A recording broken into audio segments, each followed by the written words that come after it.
Last பார்ட்டில் இது வரைக்கும் பார்த்துருந்தோன்னா ஜிம்மோட வெட்டிங் பார்ட்டியில் மார்க் சாமுக்கு முட்டி போட்டு ரிங் கொடுத்து ப்ரப்போஸ் பண்ணியிருப்பான். சுற்றி நிற்கிற எல்லாரும் எஸ் சொல்லு அக்செப்ட் பண்ணிக்கோன்னு சொல்லி கத்திட்டே இருக்காங்க. இது எல்லாத்தையும் ஸ்டேஜில் வெட்டிங் புக்கை கையில் வச்சுட்டு இருக்கமான்னு பாவமாக பார்க்க சாமும் அவளே தான் திரும்பி திரும்பி பார்க்குறான். மனசுடைஞ்சு போனமான்னு உடனே அவள் கையில் இருக்க புக்கைவை கீழே போட்டுட்டு அழுதுகிட்டே ஸ்டேஜை விட்டு கீழே இறங்கி ஓட ஆரம்பிச்சிட்டா. அது கீழே இருந்து பார்த்துட்டு இருந்த சாம் மார்க்குக்கு எந்த பதிலும் சொல்லாமல் இவளும் அவள் பின்னாடியே போயிட்டுருக்கா. மார்க்கை பார்க்கவும் பாவமாக தான் இருக்குது. மான் பின்னாடியே போன சாம் மான்னு கத்தி கூப்பிட்டாலும் மான் நிற்காம அழுதுகிட்டே ஓடிட்டு இருக்கா. அடுத்து மான் வீட்டுக்கு வந்ததும் அவள் பெட்டில் படுத்து கதறி கதறி மன கஷ்டத்தில் அழுதுட்டு இருக்கா. ஃபர்ஸ்ட் டைம் அவளோட ஃப்ரெண்டு டாம் அவகிட்ட சொல்லியிருப்பான்ல, மான் இந்த காலத்தில் ஒரு பொண்ணு இன்னொரு பொண்ணை லவ் பண்ணுறதுலாம் தப்பில்லைன்னு. அது அப்புறம் ஜிம்மோட பார்ட்டியில் சாமோட ஃப்ரெண்ட்ஸ் எல்லாரும் சேர்ந்து உனக்கு சாம்க்கு நடுவில் என்ன போயிட்டுருக்குன்னு கேட்டது. அடுத்து மார்க் சாம்க்கு ப்ரப்போஸ் பண்ணதுன்னு எல்லாத்தையுமே நினச்சி பார்த்து அழுதுகிட்டே, எனக்கு உங்கள் மேலே என்ன ஃபீலிங்ஸ் இருக்குன்னே தெரியல, பட் என்னால் இந்த வழியை தாங்கவே முடியல, ரொம்ப ஹர்ட்டிங்காக இருக்குன்னு நினச்சிட்டு அன்றைக்கி நைட்டு முழுக்க அவள் அழுதுகிட்டே இருக்கா. சாம் எவ்வளோ நேரமாக இப்படி மானோட வீட்டு கேட்டு வாசல்லையே நின்றுட்டு இருக்கான்னு தெரியல. அவன் அங்கேயே நின்று மான் வீட்டையே பார்த்துட்டு இருக்கா. அப்போ மார்க் அவளுக்கு கால் பண்ணி, சாம் இப்போ நீ எங்கே இருக்கன்னு கேட்க, நான் வீட்டுக்கு போயிட்டுருக்கேன்னு சொல்கிறா. நான் எல்லாரும் முன்னாடியும் சடனாக ப்ரப்போஸ் பண்ணிட்டேன்னு எதுவும் அப்செட்டாக இருக்கியா சாம்னு கேட்க, இவளும் ஆமாங்கிறா. உடனே மார்க், சாரி சாம், நான் உங்ககிட்ட ஒரு விஷயம் மட்டும் சொல்லிக்கிறேன், நான் உனக்காக எப்போவுமே வெயிட் பண்ணிகிட்டே இருப்பேன்னு சொல்கிறான். இவளும், நான் கொஞ்சம் விஷயங்களை கிளியர் பண்ண வேண்டியிருக்கு, ப்ளீஸ் கொஞ்சம் எனக்கு டைம் கொடுன்னு கேட்குறா. மார்க்கும் அதை புரிஞ்சுக்கிட்டு குட் நைட்னு சொல்லிட்டு காலை வச்சிடுறான். சாம் மறுபடியும் மானோட வீட்டு காலிங் பெல் அடிக்கலான்னு போகிறா. பட் அடிக்காமல் திரும்பி அவள் வீட்டுக்கு கிளம்பி போக ஆரம்பிச்சிடுறா. மானை பார்த்தா இன்னமும் அழுதுகிட்டே தான் இருக்கா. அடுத்து ஒரு வழியாக 2 டேஸ் கழிச்சு இன்றைக்கி தான் மான் ஆஃபீஸ்க்கு வரா. பட் ஆஃபீஸே அப்போ காலியாக தான் இருக்குது. மான் அதெல்லாம் கவனிக்கல. அவள் சாம் நினப்பாவே தான் இருக்கா. எனக்கு சாம் ஞாபகமாக தான் இருக்குது, என்னால் இன்றைக்கி ப்ராப்பராக ஒர்க் பண்ண முடியுமான்னு கூட தெரியலையே அப்படின்னு இவள் யோசிச்சுக்கிட்டே நின்றுட்டு இருக்கும்போது பின்னாடியிலேருந்து யாரோ அவளோட ஷோல்டரில் கை வைக்கிறாங்க. உடனே மான் சாம் தான் வந்துட்டாங்களான்னு சடனாக திரும்பி பார்த்தா அது HR நோய் தான். ஆஃபீஸில் இருக்க எல்லாருமே ஒன்றா சர்ப்ரைஸாக ஓடி வந்து கிளாப் பண்ணி கங்க்ராச்சுலேஷன் மான்னு சொல்லிட்டு இருக்காங்க.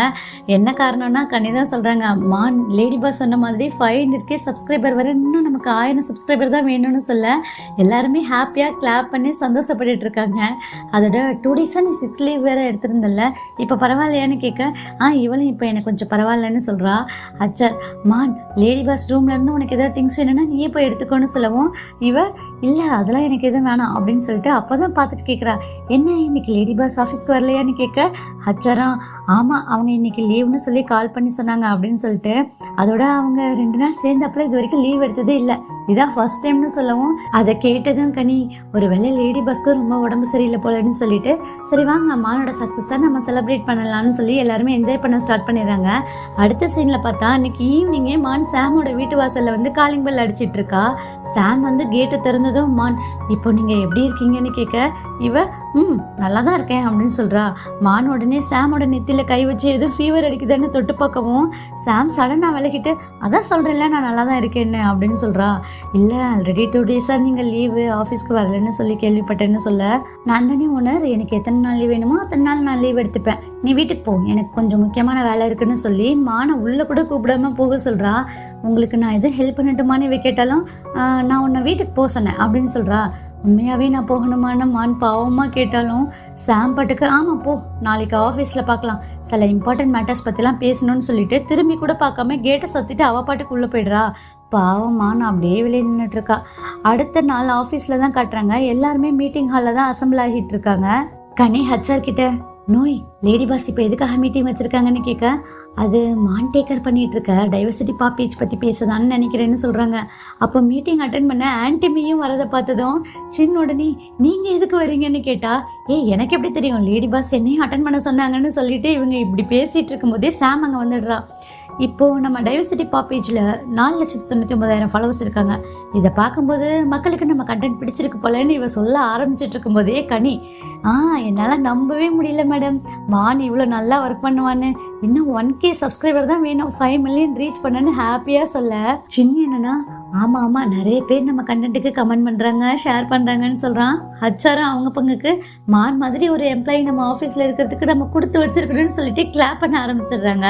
சாம் உடனே, ஆனால் நான் 5 மில்லியன் ஃபாலோவர்ஸ் 1 மந்த்துக்குள்ளே வரணும்னு சொன்னேன், பட் 1000 ஃபாலோவர்ஸ் கம்மியாக இருக்காங்க, நான் சொன்னது நடக்கலை, ஸோ நான் கான்கம்மா நான் ஃபயர் பண்ணுறேன்னு சொல்லிடுறா. எல்லாருமே சடனாக ஷாக் ஆகிடுறாங்க. நீங்கள் மானா ஃபயர் பண்ண மாட்டேன்னு தானே சொன்னீங்கன்னு கனி கேட்டா, அவள் தான் டார்கெட் அச்சீவ் பண்ணல இல்லையா, அதனால நான் ஃபயர் பண்ணுறேன்னு சொல்கிறா. வெறும் 1K ஃபாலோவர்ஸ் தானே குறையுதுன்னு சொன்னாலும் அப்போ அவளுக்கு பதிலாக நீ வேணும்னா வேலையை விட்டு போறியா அப்படின்னு கேட்டுட்டு ரூல்ஸ்னா ரூல்ஸ் தாங்கிறா. நல்ல வேலையா ஹச்சர் பாஸ் அக்ரிமெண்ட் படி நாளைக்கு தான் டெட்லைன், இன்னும் ஒரு நாள் பேலன்ஸ் இருக்குன்னு சொல்லவும் இவளும் யோசிச்சுட்டு சரி இன்னும் 24 மணி நேரம் டைம் இருக்கு, அதுக்குள்ள 5 மில்லியன் ஃபாலோவர்ஸ் ரீச் ஆகலைன்னா நீ உன் திங்ஸ் எல்லாத்தையும் எடுத்துக்கிட்டு கிளம்பிடுன்னு மானை பார்த்து சொல்லிட்டு அவள் பாட்டுக்கு போயிடுறா. அவள் போனதும் எல்லாருமே மானை சுற்றி உட்காந்துட்டு அவளுக்கு சப்போர்ட் பண்ணி பேசுகிறாங்க. மீட்டிங் ஹாலை விட்டு வெளியே போகும்போது ஆன்டிமி இருந்தாலும் லேடி பாஸ் இவ்வளோ கராராக இருக்கக்கூடாதுன்னு சொல்ல பார்த்து பேசுங்க அப்புறம் உங்களுக்கு வேலை இருக்காதுன்னு சொல்கிறான். அப்புறம் கனியும் பாஸ் கொஞ்சம் ஓவராக தான் பண்ணுறாங்க, 1K ஃபாலோவர்ஸ் தானே கம்மியாக இருக்குது, இதை கூட அட்ஜஸ்ட் பண்ண மாட்டாங்களான்னு சொல்லி சலிச்சுக்கிறா. ஹச்சாரும் நான் என்னவோ அவங்க மான பாராட்ட தான் போகிறாங்கன்னு நினச்சின்னு சொல்கிறாங்க. இப்படி ஆளுக்கு புலம்பிக்கிட்டே வர ஆன்டிமி சரி விடுங்க நமக்கு என்ன டைம் இருக்குல்ல, நம்ம எல்லாருமே நம்ம பேஜை ஷேர் பண்ணலான்னு சொல்லி ஐடியா தர அதுக்குள்ளே 1000 சப்ஸ்கிரைபர் எப்படி வருவாங்கன்னு கேட்குறான். உடனே ஆன்டிமி அவங்க மொபைல் எடுத்து அந்த பேஜை சப்ஸ்கிரைப் பண்ணி விட்டுட்டு என் வீட்டில் இருக்க எல்லாருமே நான் பண்ண சொல்கிறேன்னு சொல்கிறாங்க. அப்படி உங்கள் வீட்டில் எத்தனை பேர் இருக்காங்கன்னு கேட்டால் 2 பேர் அப்படின்னு சொன்னதுமே எல்லாருமே அப்செட் ஆகிடுறாங்க. இதை எல்லாத்தையுமே இவ்வளோ நேரம் பார்த்துட்டு இருந்தமான் உங்கள் எல்லாருக்குமே ரொம்ப நன்றி, லேடிஸ் என்னை ஃபயர் பண்ணாலும் பரவாயில்லன்னு சொல்கிறா. கிவ் அப் பண்ணிடாதமான், கண்டிப்பாக ஏதாவது மிராக்கல் நடந்து கூட 1000 ஃபாலோவர்ஸ் சீக்கிரம் வந்துடுவாங்கன்னு கனி சொல்கிறாங்க. நான் இவ்வளோ தூரம் வந்து இந்த இடத்துல நிற்கிறதே மிராக்கல் தான், நான் என் ட்ரீம் நோக்கி இவ்வளோ தூரம் வந்துட்டேன், இப்போது ரியாலிட்டிக்கு போக வேண்டிய நேரம் வந்துடுச்சுன்னு சொல்லிட்டு கவலையாக மான் அங்கேருந்து நடந்து போயிடுறா. அடுத்த நாள் மான் அவள் ஃப்ரெண்டு யூகி கூட ஒரு ரெஸ்டாரண்ட்டுக்கு தான் வந்திருப்பா போல். மான் ஒரே அழுகை தான், இந்த மாதிரி சாம் அவளை ஃபயர் பண்ண போகிறதா சொல்லி ஃபீல் பண்ணிகிட்ருக்கா. யூகியும் விடுமா, சாம் ஏதாவது பேட் மூடில் இப்படி சொல்லியிருப்பாங்க, நீ மறுபடியும் அவங்கக்கிட்ட போய் பேசினா அவங்க மனசு மாறிடுவாங்கன்னு சொல்ல. இல்லை ஒர்க்குன்னு வந்துட்டா சாம் ரொம்பவே ஸ்ட்ரிக்ட்டு, அவங்க ஃபயர் பண்ணுவேன்னு சொன்னால் கண்டிப்பாக ஃபயர் பண்ணிடுவாங்கன்னு சொல்லிட்டு அழறா. ஒருவேளை அவங்க உன்னை ஃபயர் பண்ணிட்டா அடுத்து நீ என்ன பண்ணுவாமான்னு கேட்டா, என்கிட்ட எந்த ஐடியாவும் இல்லை, என் மூளைக்கு எதுவுமே தோண மாட்டேங்குதுன்னு சொல்லிட்டு அழுதுட்டு இருக்கா. லேடி சாம்க்கு என்னை பார்க்க கூட பிடிக்கல, அதான் என்னை ஃபயர் பண்ண போகிறாங்கன்னு சொல்லி ஃபீல் பண்ணுறா. பின்னாடியே டீயும் ஜிம்மும் வந்துடுறாங்க. யூகி தான் வர சொல்லியிருப்பா போல. பாருங்க மான் விடாமல் அழுதுகிட்டே இருக்கான்னு சொல்ல ஜிம் அவளை கட்டி ஆறுதல் படுத்திட்டு இருக்கா. டீ என்னன்னா கேத்தை கால் பண்ணி கேத் எங்கே இருக்க சீக்கிரம் வான்னு சொல்லும் போதே கேத் ஓடி வந்துடுறா. ஷூட்டிங்லேருந்து நேராக அடிச்சு பிடிச்சி ஓடி வந்து பேபி அழாதடி என் தங்கம் என்னடிமா ஆச்சு அப்படின்னு சொல்லி மானை கட்டி பிடிச்சி கேட்டுட்டு இருக்கா. ஜிம் என்னடி இது கோலன்னு அவளை பார்த்து கேட்க டீ கால் பண்ணி இந்த மாதிரி சாம் மானை ஃபயர் பண்ண போறான்னு சொன்னதுமே ஷூட்டிங்லேருந்து நேராக ஓடி வந்துட்டேன்னு சொல்றா. அதோட கேத் 1000 ஃபாலோவர்ஸ் தானே கம்மியாக இருக்குது, இந்த சாம் ஏன் இப்படி பண்ணுறான்னு கேட்க ஜிம் அவள் தான் ரோலர் கோஸ்டர் மாதிரி அவளோட எமோஷன்ஸை மாற்றிட்டே இருப்பாளேன்னு சொல்கிறா.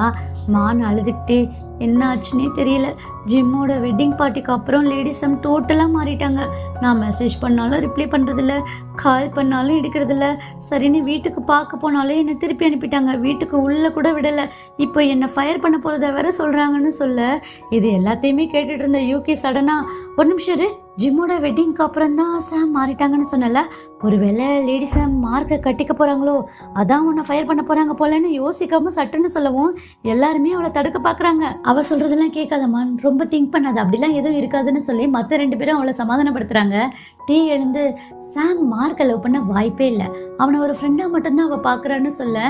கரெக்ட், இதுக்கு பின்னாடி வேற ஏதோ காரணம் இருக்கு, சாமுக்கு மானதான் பிடிக்கும்னு ஏதோ சினிமாவில் டைலாக் சொல்ற மாதிரி ஆவேசமா கேத் அவ பாட்டுக்கு எங்கேயோ பார்த்து பேசிட்டு இருக்கா. ஜிம் அவகிட்ட வந்து நீ என்ன தனியாக நடிச்சுக்கிட்டு இருக்க, இங்கே ஒரு கேமராவும் இல்லை அப்படின்னு சொல்லவும் கேட் சமாளிக்க உடனே யூகி கிட்ட வந்து நீ உள்ளே போய் மானுக்கு ஃபஸ்ட்டு சாப்பிட ஏதாவது வாங்கி கொடு, அதோட அவள் மறுபடியும் அவள் அப்செட் ஆகிற மாதிரி எதுவும் பேசாதன்னு சொல்லி அவங்கள மட்டும் உள்ளே அனுப்பிட்டு வெளியே உட்காந்து இவங்க 3 பேரும் தீவிரமாக ஏதோ பிளான் போட்டுட்டு இருக்காங்க. என்கிட்ட ஒரு பிளான் இருக்கு, ஆனால் அது ஒர்க் அவுட் ஆகுமா தெரியலையேன்னு சொல்லவும் அதை ட்ரை பண்ணி தான் பார்க்கலான்னு எல்லாரும் பேசிக்கிறாங்க. அடுத்த நாள் 3 பேரும் கிளம்பி வேற ஒரு ஹோட்டலுக்கு வந்து சாம்காக வெயிட் பண்ணிட்டு இருக்காங்க. அவள் வந்ததும் ஜிம்மை பார்த்து ஜிம் நீ டைவர்ஸ் பண்ணுறதுக்கு முன்னாடி உன் வயிற்றில் இருக்க குழந்தைய நினச்சி பாரு, உன் புருஷன் நைட்டு கொரட்டை விடுறதுக்காகலாம் நீ இப்படி பண்ணாதமான சீரியஸாக ஏதோ சொல்லும்போது அவளே ஷாக் ஆகி டீ கிட்ட இதுக்கு தான் நீயே சாம்க்கு கால் பண்ணுறேன்னு சொன்னியா, என்னை பார்த்தா அவ்வளோ கொடுமைக்காரி மாதிரி இருக்கான்னு கேட்குறா.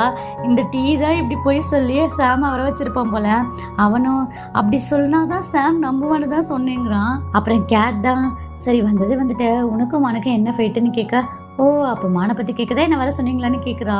அதுக்கிட்டே இல்லை மான் எனக்கு அவள் ரெஸ்யூம் அனுப்பியிருக்கா என் ஆஃபீஸில் வேலை வேணும்னு அப்படின்னு சொன்னதும் அவன் எதுக்கு உங்ககிட்ட வேலை கேட்கணுங்க, நீ தான் அவளை ஃபயர் பண்ண போறியாமே அப்படின்னு கேட் சொன்னாலும் ஏன் கம்பெனி நான் யாரை வேணும்னாலும் ஃபயர் பண்ணுவேன்னு சொல்றா. அப்போ நீ ரீசன் சொல்ல மாட்டேன். ஓகே, நீ என்ன வேணுமோ பண்ணு, இனிமே நான் உன் விஷயத்துல தலையிட மாட்டேன்னு சொல்லிட்டு கோவமா ஜிம் திரும்பிக்கிறா. உடனே கேத் நிலைமைய சமாளிக்க வெயிட்டரை கூப்பிட்டு ஃபுட் ஆர்டர் பண்ணிட்டு இருக்கா. அப்படியே நைஸா கேத் டீ கிட்ட மானோட அப்ளிகேஷனை என்ன பண்ண போற அப்படின்னு கேட்க, நான் ஃபர்ஸ்ட் டே மானை பார்த்ததுல இருந்தே அவ என் கூட ஒர்க் பண்ண மாட்டாளான்னு ஏங்கிட்டு இருக்கேன், அவளை தினமும் பார்த்துட்டே இருக்கலாம்ல அப்படின்னு சொல்லிட்டு சாம வெறுப்பேத்துற மாதிரி சொல்றான். கேப்டன் விடாம, ஆமாண்டா உன் ஆஃபீஸ்ல எல்லா பசங்களுமே ஹேண்ட்ஸமா இருப்பாங்களாமே, மான் வேற ரொம்ப ஃபேமஸ் ஆக போறான்னு சொல்ல ஜிம், அப்ப நானும் என் டெலிவரிக்கு அப்புறம் உன் ஆஃபீஸ்ல வேலைக்கு வரேன்னு சொல்றா. டீ உடனே நீ உன் பிள்ளைய மட்டும் பார்த்துக்கோன்னு சொன்னா, பாஸ் மானை மட்டும் வேலைக்கு எடுப்பீங்க என்ன எடுக்க மாட்டீங்களான்னு கேட்டு கலாய்ச்சிக்கிட்டு இருக்கா. டீ சாம் கிட்ட, நான் மானுக்கு ஆஃபர் தரேம்மா, அவளை நல்லபடியா பாத்துக்கிறேன், அவ ஏன் டைப் ஆகலன்னு சொல்ல சாம் உச்சக்கிட்ட டென்ஷன் ஆகிட்டா. உனக்கு மான் கேக்குதான்னு சொல்லி கோவமா கேக்குறா. ஃப்ரீயா விடுமா, அவ ஹார்ட் ஒர்க்கிங் பர்சன், அதான் அவளுக்கு ஒரு சான்ஸ் கொடுத்து பார்க்கலாம்னு கேட்டேன்னு சொல்ல இவ முடியாது, உன்னால மான வேலைக்கு எடுக்கவே முடியாதுன்னு கோவமா அவன் மூஞ்சுக்கு நேரா கத்திட்டு அவ பாட்டி கிளம்பி போயிடுறா. அவ போனதும் போதும், இந்த கேப்ல இவங்க 3 பேரும் அவங்க போட்ட பிளான் சக்சஸ் ஆயிடுச்சுன்னு சொல்லி ஜாலியா இருக்காங்க. அடுத்த நாள் எல்லாருமே ஆஃபீஸ்ல ஒன்னா உட்காந்து மான் கிட்ட பேசிட்டு இருக்காங்க. கனி, லேடி பர்ஸ் முன்னாடி மாதிரி இறக்கமே இல்லாமல் நடந்துக்க ஆரம்பிச்சிட்டாங்க.